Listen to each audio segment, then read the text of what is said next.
Paper Mario is one of my favorite game franchises. Yeah, no diptro like I hear you saying. This franchise is one I hold close to my heart as I've played nearly every single game except for Super. I just don't own it at the moment, though I do plan to change that soon enough. When, you know, everyone can do the unthinkable and actually go outside. But with the release of the Origami King approaching rapidly, I thought it would be fitting to go back and look at all the previous Paper Mario games and give my opinion on what I think about them. Oh, and before we start, spoiler warning, late game or final bosses will be discussed, so just a heads up. Let's get started. So Paper Mario for the Nintendo 64 released on August 11, 2000 and later in North America on February 5th, 2001. In this game, it's just so good. I know that Thousand Year Door is credited for perfecting the style, but Paper Mario 64 started it all. The combat system is so beginner friendly while not alienating to hardcore players. The partners in this game are all so lovable, and battling and solving puzzles in the world with them is just great. So the game's story is pretty standard. Peach gets captured, go get her, kill Bowser at the end. What I like about this though is how you actually get to play as Peach in this game. Yeah, you get to see a side plot on Peach/Bowser's side and what shenanigans they are all up to. Speaking of Bowser, he is a pretty good villain in this game. Later entries would make Bowser either silent and lame or silent and lame. Really brought a lot of the character out of those games. But in this game, Bowser is seriously a threat and a good one at that. Really making you feel desperate and such. But I think you get the point. This game is just really fun. The boss fights are a joy. The little characters you meet on the way bring so much memorability to the game. And this was a start not only for future Paper Mario games, but also other Mario RPGs like the Mario Luigi series. So unlike Paper Mario, which I just played through Virtual Console, the Thousand Year Door I actually own for my Nintendo GameCube. And I hate to break it to you, but you know how everyone says that this game is amazing? Well, yeah, they're right. See, Paper Mario on the N64 laid the groundwork, and Thousand Year Door took that same groundwork and expanded upon it to create this masterpiece. The story this time is a little different. Peach goes off to Rogueport, where she meets up with this creepy person who sells her a mystery box. She opens it, and then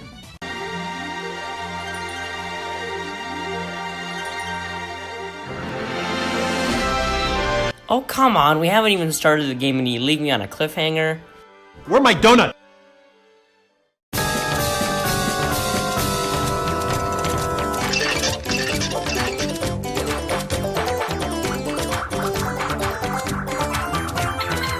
So Peach wants to find this treasure, so you go off to Rogueport with her. Alien people try to kill you, this girl Goomba kisses Mario. Go deep underground to find the Thousand Year Door. Get it? It's the name of the game! Oh yeah, and save Peach. Not only do we have a new villain, but other characters get their own story to bring more charm to the game. Bowser, for instance, is stuck in the past and tries to be evil, but he's busy either being too late to the party or replaying old Mario levels as himself. And the best example, Admiral Bombery, a sailor who's not gone out to sea ever since his wife passed. He is filled with too much grief, and after finding a letter that was supposedly supposed to get to him, he finally reads it and feels better about his situation and goes out to sea with Mario. As a reminder, this is a Mario game. The combat also is just so fun. Very much like the first Paper Mario, yes, but that's okay since the first game's combat was basically pretty good already, so there was no need to really change it. The chapters in this game are all so unique. You go to the moon, you enter an arena as Mr. Gonzalez, and you fight off against a Chuck Norris wannabe.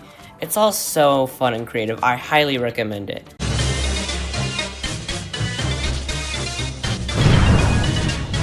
Yeah, I don't personally own this one, so I'm going to go off of what I've seen online. And for that reason, this section is going to be pretty short. So Intelligent Systems one day held a meeting in their offices and had a poll on how to upset the Paper Mario community the most. And the winning answer was to transform the series from a turn-based RPG to a platformer? Yeah, this game and its fans are a bit divided. I would say even more than Sticker Star and Color Splash, as those games are more generally accepted as pretty garbage/meh games. Super Paper Mario adopts for this new style, and since I have not played it, I can't really comment on it. I'm sorry. Though what this game has over all the others is story. Oh man, is this story juicy. We have, in my opinion, the best villain in the whole series, Count Bleck.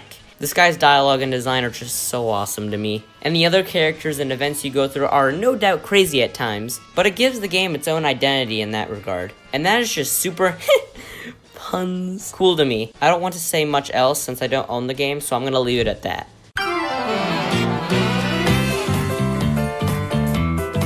0 out of 10. Alright, I think it's only fair to actually give this game a shot. So I think I overall like this game more than most people because I don't really hate it.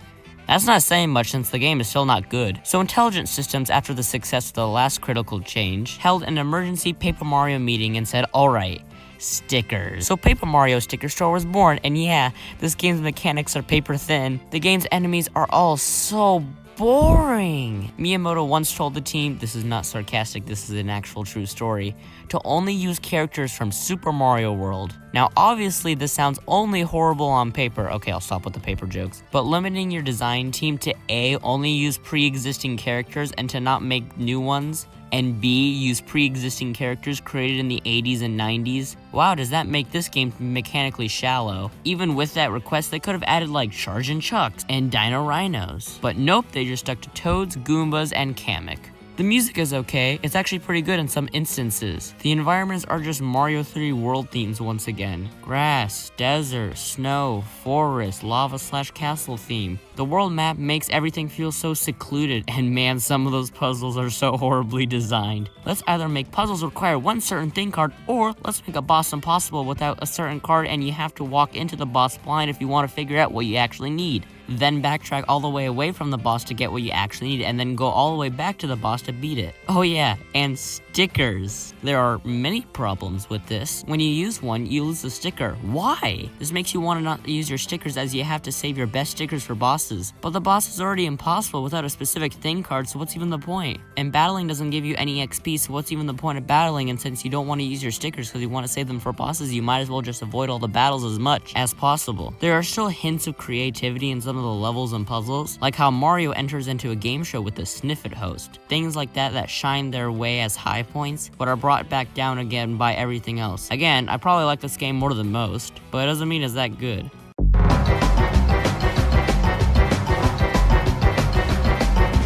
Well, you probably forgot about this one, and heck, I don't blame you. So this is a Paper Mario crossover with the Mario and Luigi series. And out of all the Mario and Luigi games, this probably feels the most uninspired in my eyes. I just feel as though they didn't go super far with the paper concept, and it just seems okay. I still like the game, and at the end of the day, it's a Mario and Luigi game. It's great. Controls are good, boss fights are fun, but man, they are all just reoccurring Mario bosses and enemies we have all seen before.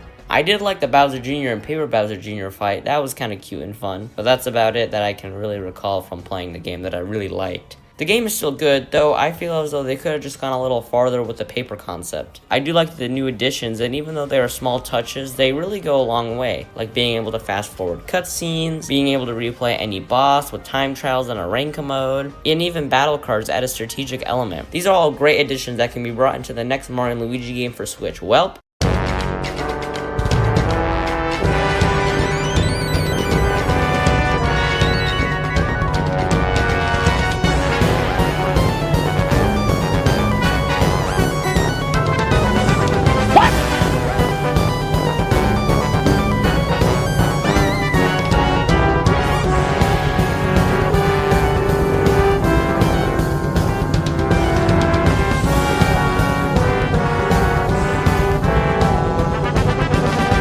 Before we start this section, this has been a crazy month for me. This channel has exploded onto the scene, and I want to thank everyone who truly thinks that my content is worthwhile for your subscription. Did I also mention I like Paper Mario Color Splash?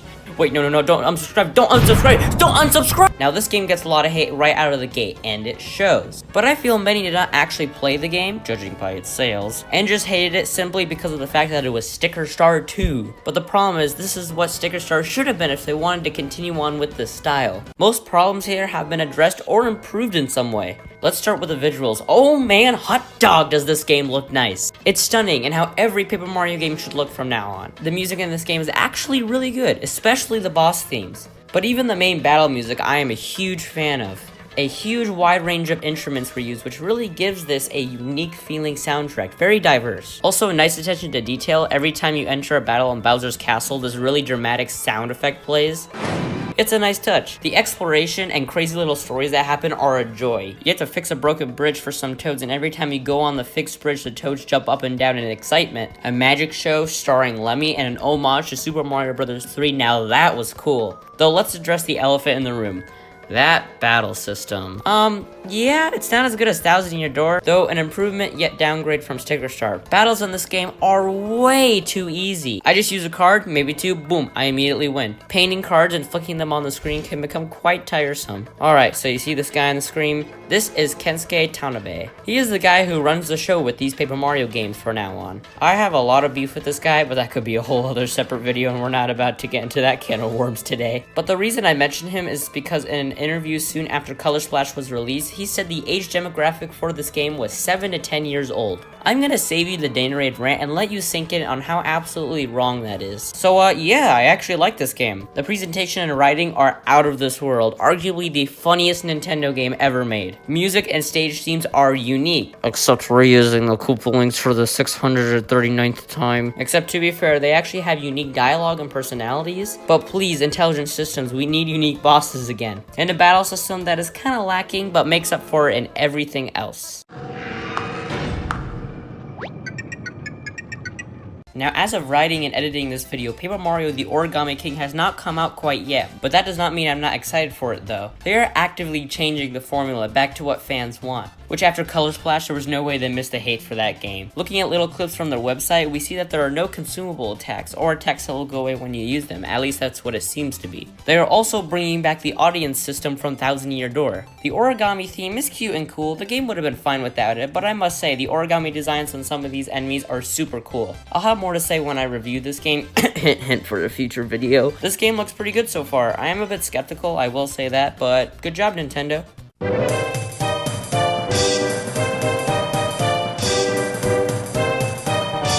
The Paper Mario series is one I hold close to my heart, such as Plants vs. Zombies. And Intelligent Systems, in some instances, has not been very intelligent. Despite this, I still have to commend the games for trying something different. I mentioned this in a PVZ stream, but despite if it works or not, I respect developers who try something new and not capitalize on the same structure time and time again. Even if it does not work, the fact that developers strive to do new things should be encouraged, as doing the same thing over and over again would not lead to anything new in this industry. I'm excited for Paper Mario and the Origami King, and applaud Intelligent Systems for taking a step back and looking at the backlash. Will the game deliver? Time will tell. I'll see you in the next video.